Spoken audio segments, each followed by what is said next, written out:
નમસ્કાર, આપ જોઈ રહ્યા છો સ્પાર્ક ટુડે ન્યૂઝ। વડોદરા શહેરમાં નવીન કલેક્ટર કચેરી ખાતે મહેસૂલ કર્મચારીઓ દ્વારા નવી પેન્શન યોજના જે લાગુ કરવામાં આવી છે અને જૂની પેન્શન યોજના રદ કરી હતી, જે મહેસૂલ કર્મચારીઓની માંગણી છે કે જૂની પેન્શન યોજના લાગુ કરવામાં આવે।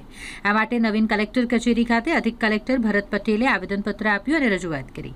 નવી પેન્શન યોજનાને સ્થાને જૂની પેન્શન યોજના પુનઃ બહાલ કરવામાં આવી છે। જૂની પેન્શન યોજનાને બંધ કરી નવી પેન્શન યોજના કર્મચારીઓ માટે લાગુ કરવામાં આવી છે। ગુજરાત સરકાર દ્વારા 1 એપ્રિલ 2005ની અસરથી લાગુ કરવામાં આવી હતી।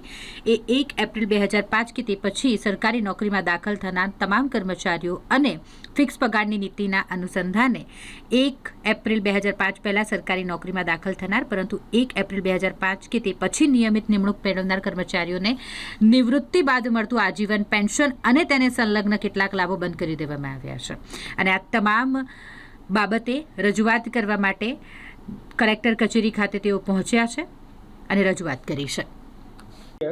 જે વિજય બંધુજીના નેજા હેઠળ ચાલતી એક સંસ્થા છે, એના દ્વારા સમગ્ર દેશની અંદર આજે જૂની પેન્શન યોજના માટે આક્રોશ રેલીનું આયોજન કરવાનું આહવાન કરવામાં આવ્યું। પરંતુ આજે ચાલુ દિવસ હોય અને વડોદરા અને અંદર ચોમાસાની મોસમ અમે કર્મચારીઓને આક્રોશ રેલીમાં જોડ્યા નથી, પણ અમે વિવિધ સંગઠનોના નેતાઓએ આજે એક આવેદનપત્ર આપી અને NMOPSના કાર્યક્રમને અમે ટેકો આપ્યો છે અને એ જ કાર્યક્રમ અમે આગળ વધાર્યો છે।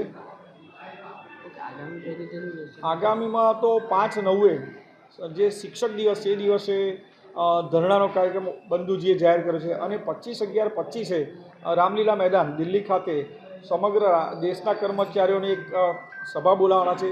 1/10/2023ના રોજ જ્યારે એમણે બોલાવી ત્યારે લગભગ 12 લાખ કર્મચારીઓ સ્વયંભૂ આવ્યા હતા અને આ વખતે કદાચ એ આંકડો 20 લાખ ઉપર પણ પહોંચી જશે અને કોઈ પણ પ્રકારની અવ્યવસ્થા થઈ નહોતી। એવા આ માનનીય વિજય બંધુજીના આહવાન હેઠળ 20 લાખ કર્મચારીઓ કદાચ 25/11/25 દિલ્હી ઉભરાશે એવું લાગે છે મને।